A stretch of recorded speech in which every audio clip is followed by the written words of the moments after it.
And we are live. Welcome to the PPE edition of OK Boomer Live. You're watching the Ocean Freight edition. Well, I thought it was about PPE. It was a worthy way to get my OK Boomer pin. Showcase it a little bit there. Actually, I'm not sure if I want that in the media. So, you know what?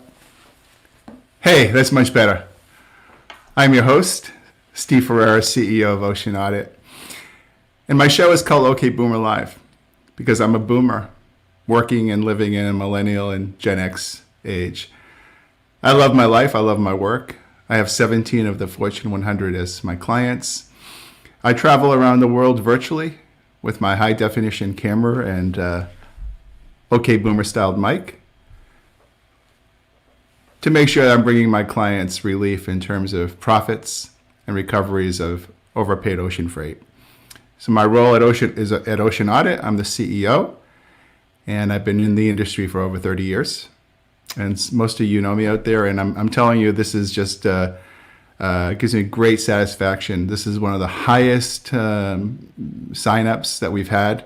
Now, I granted that I understand that everyone can't make the live stream, and there's always the live previously recorded replay, which is great. But we had over 105 people sign up, and special shout out to Fox News for their third show in a row. It's glad to have you on board. And to all my great friends and fans, followers, and especially my clients. It's an honor to be here and help to be one of the voices representing the supply chain, logistics, and ocean freight space. Somebody said to me, Steve, it's kind of good that you reinvent yourself with this persona because, quite honestly, being freight audit is like watching paint dry. It's pretty static, boring industry. But we find ways to make it fun. We find ways to engage. We find ways to convert. And most of all, we find new friends. And we find new connections and relationships that are life-changing, both from the aspect of the personal and the B2B connectivity. And so I think that's one of the one of my friends got a chuckle out of my show last week when I said, "Welcome to the boomer lifestyle." But the more I thought about it, that is really what I'm trying to convey here. I mean, I'm 59, sitting here in a fairly, I feel very accomplished, and I'm getting very well known, right, in terms of the marketplace, and LinkedIn celebrityhood is a good thing to have, right? I'm a micro influencer. I think that's the term that they call me with my followers. But I'm not as good as some other folks out there that I'm going to talk about in a second that have many more followers than I do. So welcome. And again, for those of you that are just joining I'm Steve Ferreira, CEO of Ocean Audit, hosting your show today, which is the show is called OK Boomer Live. I am going by lapel pin guy, as I love lapel pins. Unfortunately, my custom-made suits are taking a back seat, and we are putting our lapel pins on our N95 masks today. Well, actually, this is not N95, but we'll talk about that in a second. Heck of a show today. So I'm on the treadmill, and I'm thinking about the show last night, and it just morphs into so many different unique parts and components. And I think that one of the really neat things about what we do as professionals in logistics and supply chain and ocean freight space is, unfortunately, it's not such a cut and dried science. It's a bit of an art and a science.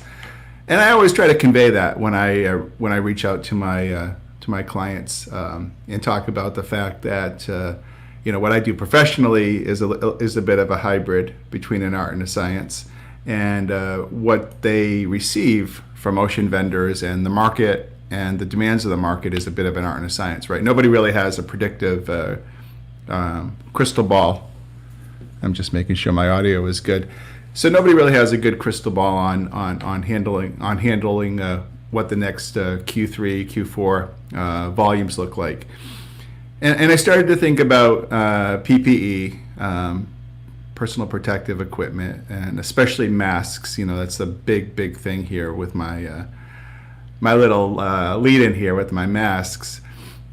And I owe a lot of resource time to this episode to not only some of them I'm going to cite in a second from a quote on LinkedIn, Lars Jensen, but also owe a debt of gratitude to my very close friend, John Monroe, who's running John Monroe and Associates out there. Through conversations that we all have, we all find ways to put persistent ideas and themes in each other's mindset, and they germinate and they sprout and they become thought leadership within the industry. And so there was one thing that happened yesterday that couldn't escape my mind all day, and I thought to myself, I'm gonna find a way to incorporate this in the show, because it's simply something amazing, right? And we don't have crystal balls, but OK Boomer Live is trying to bring you a mini crystal ball, or if not a crystal ball, then one of those 8 balls. You shake it. Will I fall in love? I know what you're thinking. You're saying OK Boomer, right? And that's the show. We're OK Boomer Live. And you are in Hartford, Connecticut today, of all places. Can you imagine? Who'd ever think you'd be in Hartford, Connecticut, watching Steve Ferreira, OK Boomer Live, the insurance capital of the world? Although I guess it does make sense that we're in the insurance capital of the world, because a lot of what I do is auditing. It's actuarially speaking, predictive. So I guess there's a reason why it's something in the water in Hartford. We're the good financial types. But I don't think I'm the best financial type. I think I'm a great work around the edges type guy. I'm very creative, passionate about bringing creativity to the supply chain. And I also want to take the time today to thank the FreightWaves team for having me on this week, talking about pitch decks and how to clarify your message. So without further ado, why don't we jump into our session today? If any of you guys have to hop off, I totally get it. It's a relaxed, conversational type mode that we're in here. I'll always reply to your comments. You can always reach me at area code 1-860-200-8868 for any show comments, questions, thoughts, criticisms. And if you want to enjoy the Boomer lifestyle yourself and join me on a upcoming episode of OK Boomer Live, don't hesitate to go to OK Boomer Live TV. I'm sorry, I knew I'd get that wrong. okboomerlive.tv, and you'll see a little bio on me, and if you have some show ideas, love to hear from you. Okay, good.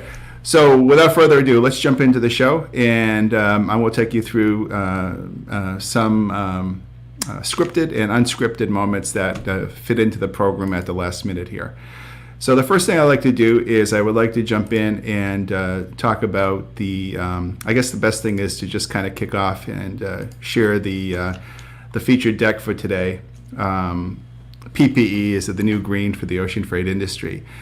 I think that's one of the really interesting and cool things about today's show is that I think there's a perception out there in Fox News and CNN and MSNBC and CNBC and New York Times and Wall Street and Bloomberg, that all of a sudden we're awash in millions of containers of PPE, and it's dominating the news, right, as it should, because we're in a heavy duty crisis here.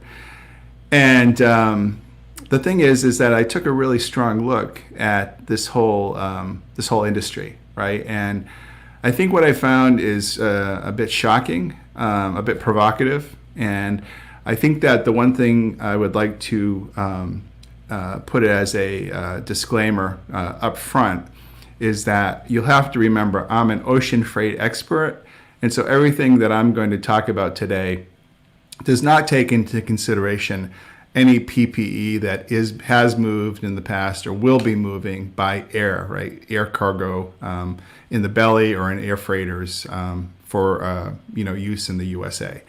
So there is a tremendous amount of PPE that hijacked, I don't mean to use that in a weird way, but hijacked normal traditional cargo. And that's why for the longest time, clients paid higher air freight rates so that the PPE, because the PPE had to get on board. So obviously general commodities fell secondary and obviously were premium priced. So that's a little bit of a disclaimer in terms of where we're going, with the numbers as I reveal. Is really PPE the new green, i.e. money maker for the ocean industry? Or are there some other factors in play? So let's take you through the comment that Lars Jensen made that I picked off on LinkedIn today. So I think it's relevant. This is one of the new insertions into the program. So Lars is talking about the fact that the Shanghai Container Freight Index this week increased to a rate of $3,400 to the West Coast, and to the East Coast about $4,100 or so. And Lars is saying that despite the capacity being up over the last 5 weeks, remember, one of the things that caused freight rates to trend upward was the holdback, or we call blanking of sailings, where the ships don't sail in a way to constrain space. But now that space is being released, it's a remarkable period, given the fact that even this new low sulfur fuel is lower than the standard heavy fuel at the same period, or the bandwidth is much smaller. Excuse me. So sulfur fuel is not as expensive as it was forecasted. So Lars is saying there is no doubt we are witnessing an unprecedented, even counterintuitive event wherein we see a spike in demand, right, despite a sharp dip in the U.S. economy. And I think the underlying words there, the operative words there, we see a spike in demand, which is really, really, really, really interesting. And so everything he says is true here. There's no question. This is scientifically accurate, and I don't think there's an ocean person in the room that will dispute what Lars is saying here. I am suggesting, based on new information I have learned, that these rates will continue to trend upward. And I believe that we are in for a new level of where logistics professionals will have to go back to CFOs and controllers and justify cost and budget overruns for sea freight, because I believe that we haven't seen anything yet. I believe the 3,400 is nothing based on what we're seeing. And this is based on my 35 years of observing, but also one extraordinary important trend that is yet to happen. But I think we're in the middle of a trifecta here, which is a negative problem, right? I think the cost of products will potentially be driving up, even though we still have unemployment and folks that need essentials. And we see all the e-commerce buying on Amazon or Target or Walmart or Home Depot or Lowe's. There's a good chance that we'll start to see price increases, on those platforms. And those companies will see obviously increased ocean rates. So we've got kind of the trifecta of potential hurts coming into play, where we have a certain event that I feel will drive corporate spend higher, drive the cost of products higher, and increase the ocean freight rates from 3,400 to a much higher spiking. And I'm going to tell you, I wish I had my timing better, like, a Jay Leno or Johnny. So, this is my 20th show, so it's coming along well. But what I have to show you next is first off, when I show you what I'm going to show you, you're going to think, it's out of his mind, right? But then I think when you see the video I'm going to show you, I'll show you what's happening in the video. And then I'm going to make a commentary about why ocean rates will go up. And we're keeping this all in the theme of PPE. So please keep that in mind. So let's go into another aspect of me being able to share with you. Let me stop the share on this. And then I'm going to share a video clip with you right now. And I'd like to watch it for maybe 15, 20 seconds. keep a timer on it. And here it comes now. The video is coming up, and I will share that video right this second, and I will play this video. It's really just music. Take a look what he's doing there. Reefer container temperature monitoring. He's going down into the hatch. The technician on the container ship will now be looking at the refrigerated container engine motor. He'll make sure the plug is in. You can see a Maersk Line container there. Now we're in the bowels of the ship. The technician will examine there's the main panel of the ocean container, the refrigerated container. He's done his checks, and he's off.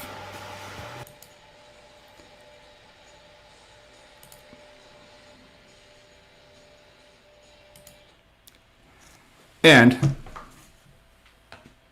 he's done his work. So here's the problem.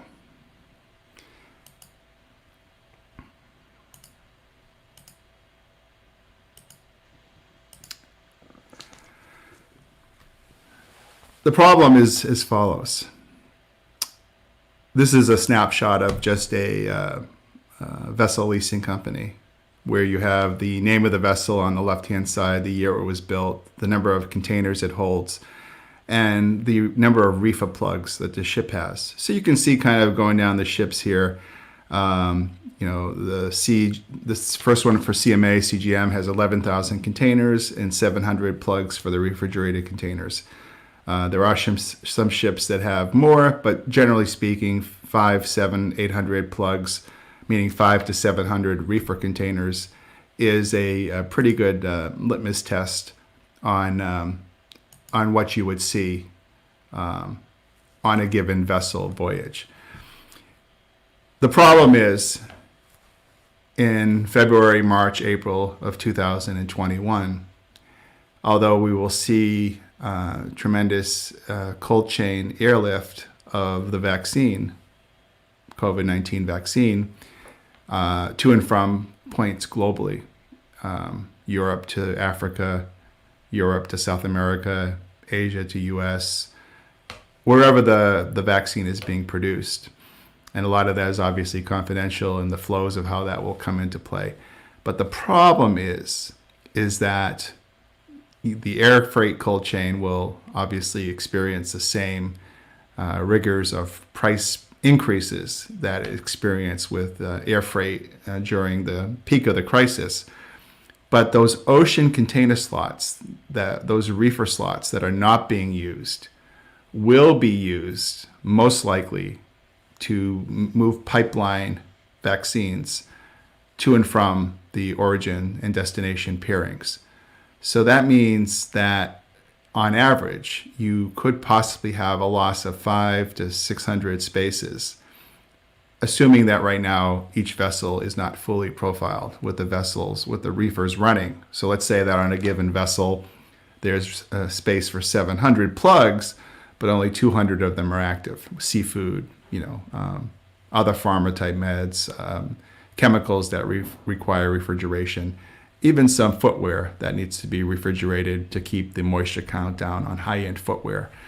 So if we lose slots, right, if we lose containers to the COVID-19 vaccine, we will be putting more pressure on space constraints on commercially available cargo that's available to move on any given vessel. And it's another factor that I believe the ocean vendors are plotting and planning in terms of how they will manage capacity around the introduction of the vaccine. So I believe this is a crucial element where it could be a game changer in early 2021, Q1, where we would see a persistence of increased ocean freight rates and another mechanism of artificial carrier volume constraints. As Lars stated, only 14% has increased. Now that means that obviously they're playing with the spigot, right? So to speak, the dial is moving, but it's not moving so much that they just release all the capacity. Nor should they, Right? We're going to get into another slide right now in a few minutes that talks about the profitability that's happening now in the container shipping industry. I am not a stock investment professional, but I can tell you, in following several obscure stocks that are considered micro cap, me personally, I believe that this is where I'm putting some of my future stakes in, because I believe that more capacity will be needed to is counterintuitive against the demand that we will be seeing, even though Americans are out of work and the economy is what it is. Lars, who's considered one of the world's leading experts in forecasting this material, has basically said what he's seeing now is unprecedented. And I suggest this will continue. On with the program. If you're just tuning in, you're watching OK Boomer Live with your host. I'm Steve Ferreira. I'm CEO of Ocean Audit. I live here in Hartford, Connecticut, and it's my honor to present the rest of today's program on the influence of PPE. So let's switch back over to the program, and I will now continue on with the deck that we were leading through. And that was a real unexpected break that I had taken in terms of my call on what's happening. But I'm firmly in. I'm all in on it. I think it's definitely where we're heading. So I have a real issue here now. The state of California has, made a deal with a Chinese electric car manufacturer, BID Automotive, and California has brought in 90 million N95 and other styled masks in the last few months. And based on Ocean Audit tracking, those are the numbers I'm seeing. Now, California came out in public records as paying $3.30 per mask. Normally, the FOB value of these masks landed is about $1 per mask, maybe even lower. So there's 2 million masks per 40-foot containers. And so California has spent about $300 million on masks from China. Okay. Now, through my research, I've noticed that a bunch of these masks recently arrived in the last 6-7 days. And my question is to California officials handling this move project through BID and their subsidiaries. Some of the containers are still sitting in LA for the last 4-5 days. And, I would think that this would be one of those things where, you send the police cars down and you get the trucks out and, you have the escorts to where these masks are needing to go. But I also have a question. Where is the final destination? Are these masks going into a warehouse? Are they going directly into dropship locations such as hospitals and nursing homes and the like, California State Veterans, California State Nursing Homes? So I have some questions about this large California mask buy, and I titled it, "Is it fool's gold or desperate times require desperate measures?" I'm not taking a position on it, but I think it's something that we and the media need to carefully look at and examine in terms of how this deal was structured. Because I think the next slide, if I have the slides arranged properly, you look at, I call it California COVID chaos. Has California gone mad, or are they just desperate for PPE?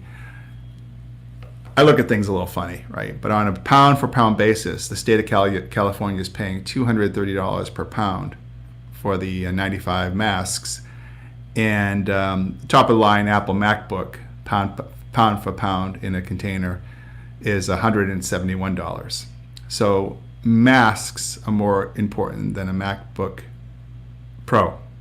I'm sorry, I said that was a faux pas. Masks are more important than the MacBook, but they're more expensive than the MacBook in terms of what California is paying.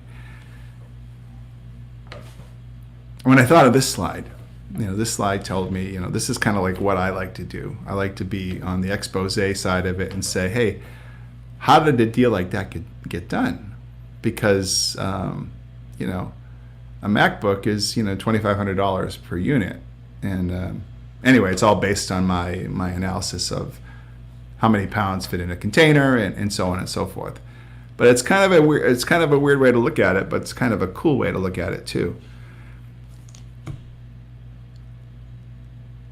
John, thanks for your comment. I just saw John Monroe jumping in. I'm gonna make a call here.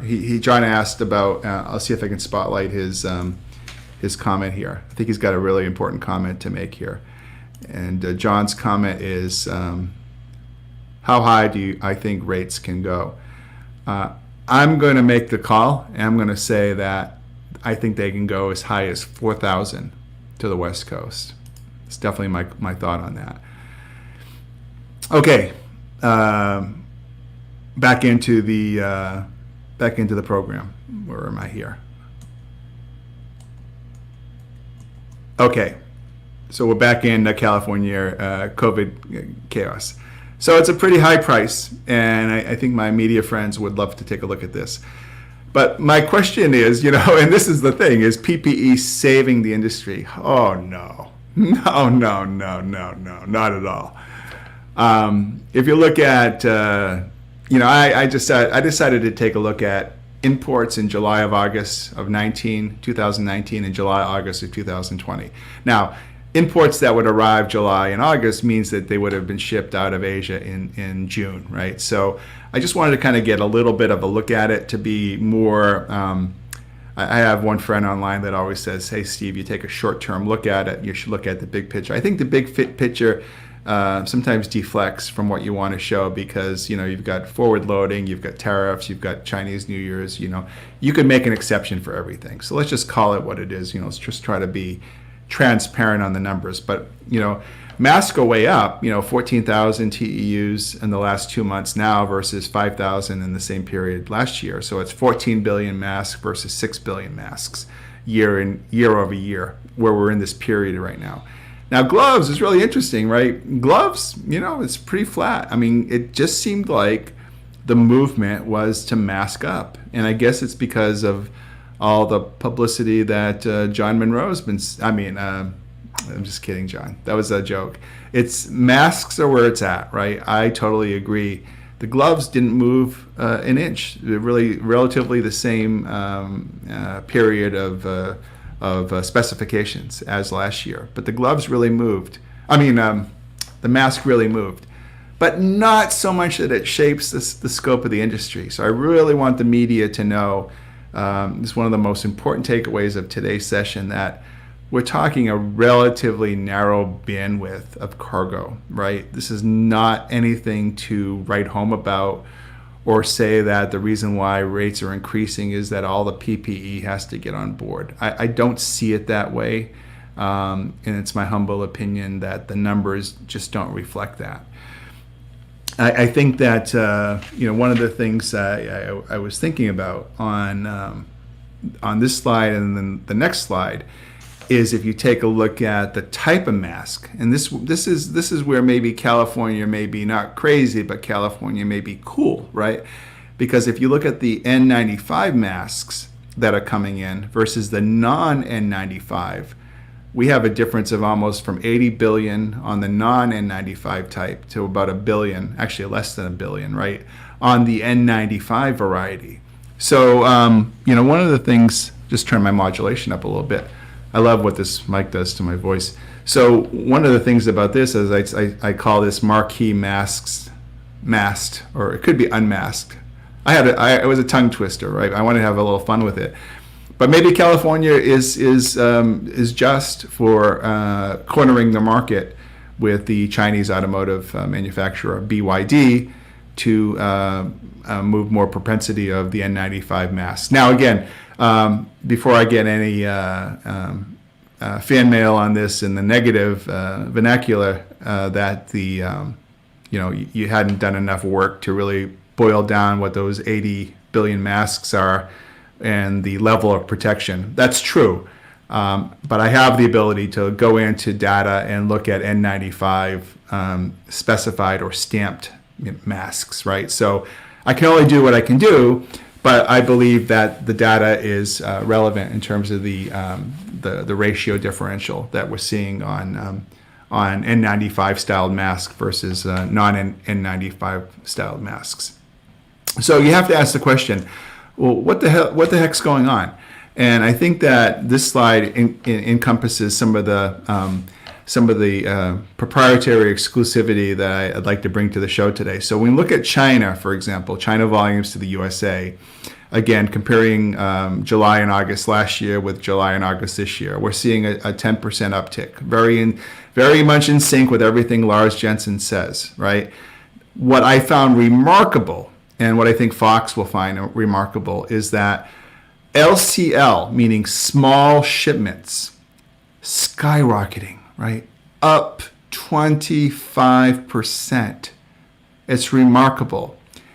This is the first trend line of America's small business recovery. That's right. You heard it here first on OK Boomer Live. The amount of smaller shipments going into American business for parts, for components, accessories, up 25%. It's incredible, keeping in mind everything Lars said.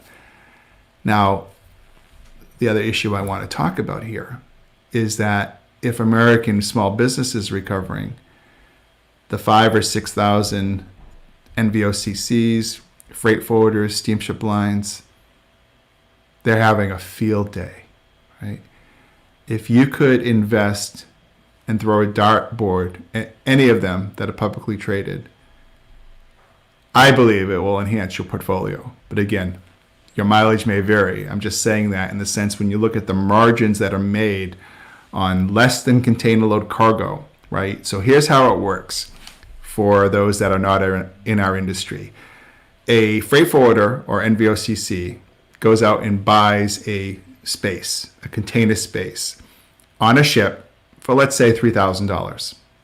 I think I might be high there. We could even say $2,400 depending on what time of the year they're buying it. But now, obviously, as rates are increasing, let's say they buy it for $3,000.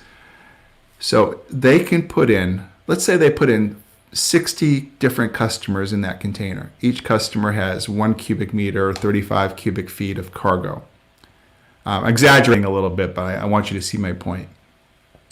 So they charge each one of those customers $200 for that shipment. That means that they're making a gross profit of $12,000 on that container, right? Actually, it should read FEU.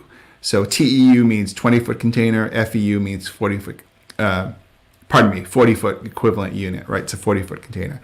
So at 60 cubic meters, that's a 40-foot container. And they would make $12,000, right? And they have to pay out $3,000 to to the steamship line, right? So they're at a $9,000 net, minus other handling and expenses, and stripping and labor cost of getting the container out and then sending it off to where it needs to go. But generally speaking, you're going to be in a strong precipice of $7,000 to $9,000 in a profit for these kind of containers. And the fact that so many of them are moving is why all my NVO and freight forwarding friends are on top of the world.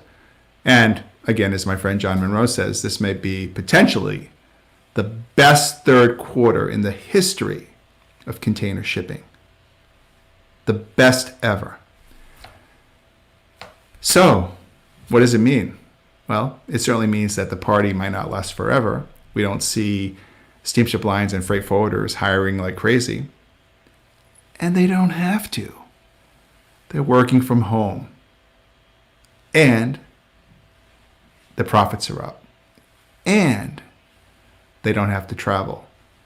And their sales, travel, and entertainment budget is basically unused. They have that to top off the incredible profits that they're making, right? So you could ask yourself on the flip side, why is customer service still so spotty? Well, when you see the golden nugget, you certainly grab it while you can. And I believe we're in a situation now where we will be continuing to see this type of movement forward. And I think that if you're an importer or exporter, you need to batten down the hatches and you need to start doing some forward planning, because I believe that if you're a CFO, a finance leader, a controller, and you're a logistics leader as well, you will be doing some battling in terms of why the understanding from the finance side that they're not getting it. Why is the market doing what they're doing? So it's your job as the logistics director or manager to bring your silo into the finance silo and get your internal folks squared away for what's really happening in the dynamics of this marketplace. So what floats the boat, right? I mean, this is about PPE, but you have to ask the question, well, what are some of the things that are moving, and keeping these boats afloat? Well, the numbers are pretty static, right? I mean, 1.6 million, 1.5 million containers on furniture year over year. Computers. AMZD is really interesting. That's Amazon's Fulfillment by Amazon division. Amazon's ocean division is dramatically up. It's not just Amazon's .com cargo. This is Amazon selling LCL fulfillment space to small Chinese shippers, and their numbers are way up, which I knew they would be, but I want to put it here for your illustration. Other countries like Vietnam are slightly trending, in the right direction. Malaysia is actually up from this year over last year, and I think that when you look at those numbers, right, you have to make a strong case for the market dynamics changing quite radically, maybe even for the worse, right, in terms of what is outcoming out there for both freight rates and what the general public can expect. So we're running a little bit over. Let me just look in here on some comments and see if there's anything I could spotlight for you. I think that there are some really, really, really interesting dynamics going on right now behind the scenes. And I think, let's take a look here. Yeah, John makes a good comment here that NVOs are stretched due to growth in space management to get on a vessel, right? So if you look at those dynamics, right, that tells you that in order to get ahead of the queue, ahead of the line, it's natural to expect that you will have to increase the performance fee, something like I don't want to confuse you guys, but to get on the vessel, you may have to go into a more premium spot type environment, meaning an ad hoc type environment. But I really think that in summary, that the potential, and some of this is scientifically unproven, because I think it's still to be determined how sensitive the cold chain storage will be on the vaccine. Can it tolerate ocean long-term performance? Part of me says it can if it's carefully managed, but then I also am concerned about how that will impact space. And I also believe that we're in a strong precipice for where people think the volumes are going to fall off a cliff. And we thought that in July, we thought that in August. We're still seeing strength. We don't see the strength in toys and Christmas trees. Those numbers are down, but they don't really have to be down to have a more vibrant economy if we're still buying the materials from Amazon or Home Depot or the vinyl tiles or the home improvement, or we're moving in a different direction. So it's a little bit more impersonal Christmas season, it seems that will be to me, where we could potentially expect higher retail prices, which may affect consumer behavior. When we look at the ocean product, ocean containers don't lie. We see where the paths of this data is taking us, and we understand that the data is something that we have to interpret. I hope you've enjoyed my interpretation of the data today during my OK Boomer Live presentation. And I hope you'll continue to watch the OK Boomer lifestyle episodes. And Steve Ferreira is my name, CEO of Ocean Audit.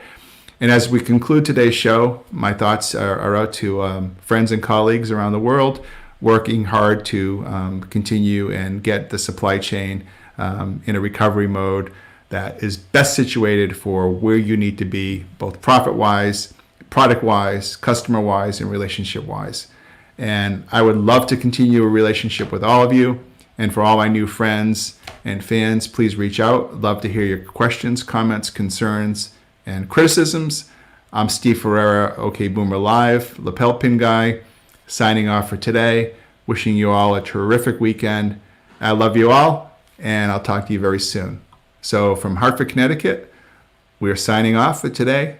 Thank you, and enjoy the weekend.